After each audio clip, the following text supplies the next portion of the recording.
Man, what's up, everybody? Welcome to another episode of The Touchdown with Doug Smith as we continue episode number 5 of our UDFA series. Check out the old episodes, they're all classics. Today, we're going to talk about Johnny Walker. I ain't talking about the alcohol. I ain't talking about the liquor you buy on payday to make yourself feel good. I'm talking about the football player that's going to make you feel good to be a Denver Broncos fan. The type of football player that's going to help get to the quarterback. Player that is going to get to the quarterback, force a fumble, jump on that ball, and now it's the offense's time to go out there and go score. That's the type of player that Johnny Walker is. I am so happy to talk about this guy. I watched quite a bit of Missouri football this year, and as I go through a UDFA series, I see players who they're just a camp body. They'll get cut after a week. And we've seen that, like literally UDFA contract. All right, I have a chance to make the team. You're cut after 4 days. I have seen that to people that I've personally known throughout the NFL. But this is a young man. I think he has a legitimate shot of taking in either not being a starting edge rusher, then possibly a backup. And statistically, he's kind of better than the guy that they got from LSU. So we're going to go into his stats. We're going to talk about today who is currently on the roster and how this will help maintain the Broncos as a top 10 defense, maybe even top 5 or top 3 defense, because big things are coming to Denver, man. Big things. So let's jump into it. Johnny Walker, 9.5 sacks. That is a big number. He's 6'3", 255 pounds. So he's a big dude. This is a guy, you know, he's on the lighter side when it comes to being an edge rusher. So he beats you with speed, but there's several plays where he makes plays in the backfield and he is doing the good old bull rush. That's right. He can take and pack a punch as well too. Breaking down his stats from last year, and man, are these some stats. So he had 21 solo tackles. Okay. He had 23 assisted tackles, so 44 in total. He had 12 and a half TFLs. So literally just about every single game, he's getting, probably about a sack and a half to a tackle for loss in the backfield, and then he totaled a total amount of 67 yards that were in the negative that went in favor of the defense. So I like that a lot. Then, of course, he had 9.5 sacks. That's the big stat there. But TFLs are what pass deflections are for DBs. Tackles for loss are absolutely huge if you're an edge rusher or a defensive tackle. That means that you are making plays in the backfield at all times, and I love it. Also, as well, he had 3 forced fumbles. 3. Not only last year, but the year before. So that's 6 forced fumbles as an edge rusher in 2 college football seasons. That is amazing. Now, he had 4 years of playing college football. The first 2 years, he barely saw the field. And the last 2 years, he's put up some pretty good numbers. In 2023, he had, I believe it was 5 sacks. And then he had 9.5 sacks last year, going absolutely nuclear. Had 1 fumble recovery, and he had 4 QB hurries. I love that stat a lot. And then he had 1 pass breakup, which is pretty good. Now, I want to compare that to the edge rusher that the Broncos got. I believe it was in round 3, Savion Jones, edge rusher, LSU. Very, very good player. Now, he got a lot more tackles. Okay, this is probably what got him drafted over this gentleman. 40 tackles. 40 in total. That's pretty good. Solo tackles, he had 19, so that's kind of similar. Let me see here. Tackles for loss, he had 7.5. Sacks, he had 4.5. 2 forced fumbles. He had 2 pass breakups.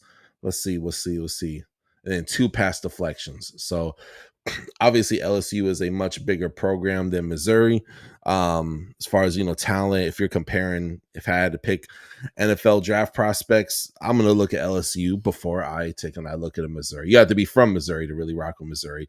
But that's why the draft analysts, both professional and underground, kind of like me, are out here. And we're trying to say, hey, Johnny Walker should have easily went in round 4. Round 4, I had him, going anywhere between round 3 and 5.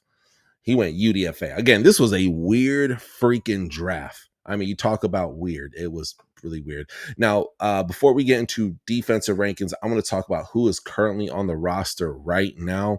Now, this is with people who are already on the team who are defensive ends, and then also people who are currently undrafted free agents or draft prospects. So I'm going to really talk about it all, okay? People who are coming off the edge. Let's go. Let's get into it. So, Obviously, we talked about Savion. I'm about to take and talk about our good old edge rusher. So I'm pulling it up right now.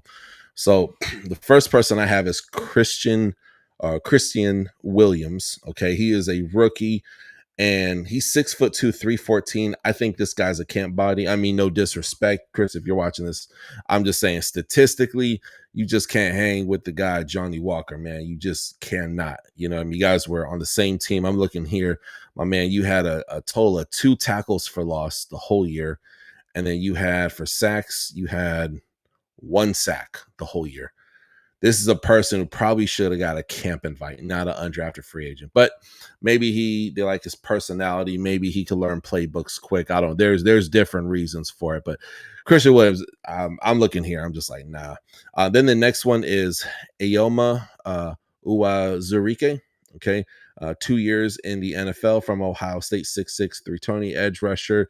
That guy is not going anywhere. You got Savion Jones that we just talked about, 6'6", 6'6", 280, rookie LSU, 3rd round pick. Absolutely loved it.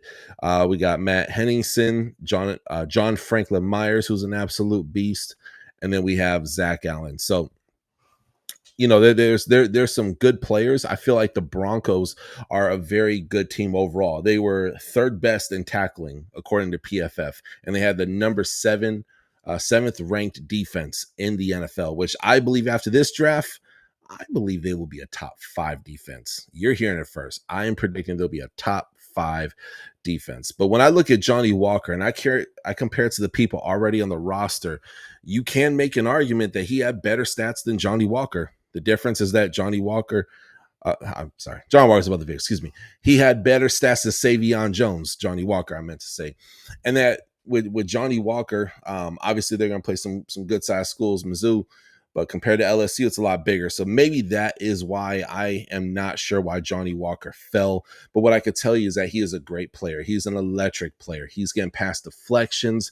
He's getting sacks, tackles for loss. I love to see defensive players with stats in almost every single category. Okay, I'll give you some slack on interceptions because you're not a DB, but it does happen from time to time. Okay, but man, Johnny Walker is the man. Now let's talk about defensive standings and where they were at last year, the Denver Broncos. And man, oh man, was it glorious. So number 7 ranked total defense, so 317 yards, 0.1. So that's how much they average per game. Okay. Moving on to the next category, they ranked 19 out of 32 teams, and that's in passing defense. Now they did take and get that DB in the draft, and I think that's the opposite of Patrick Surtain.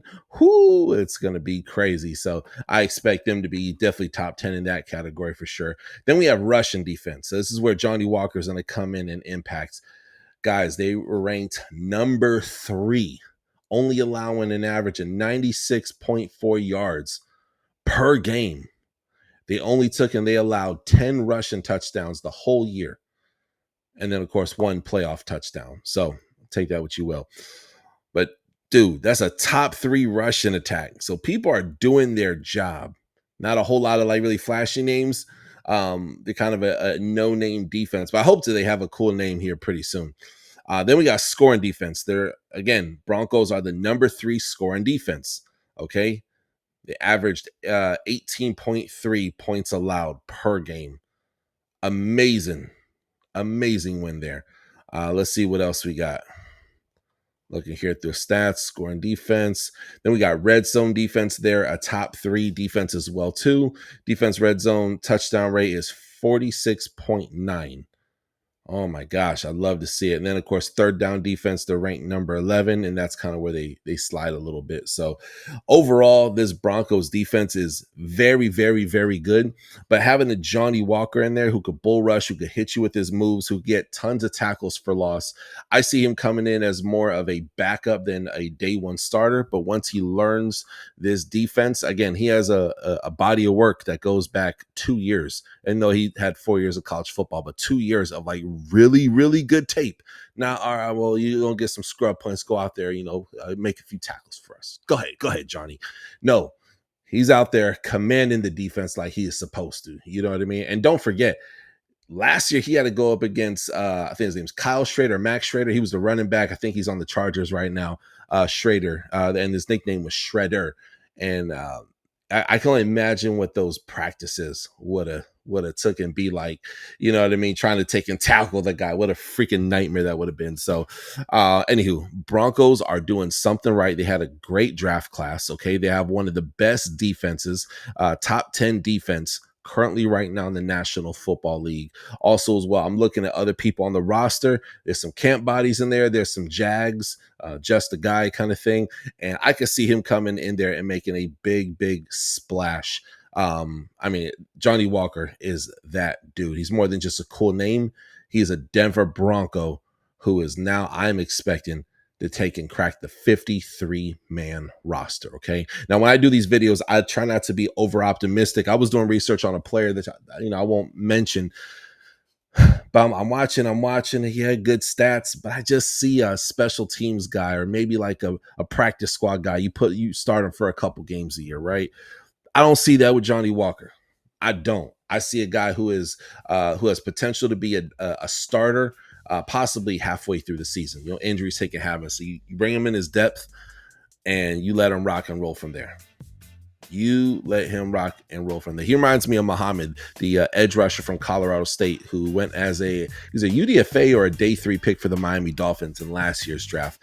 And that's a guy who, again, went absolutely nuclear. They're kind of the same stature. So if I had to say, hey, who's a comp, I definitely would take and say him for sure. So, but anywho, comment below.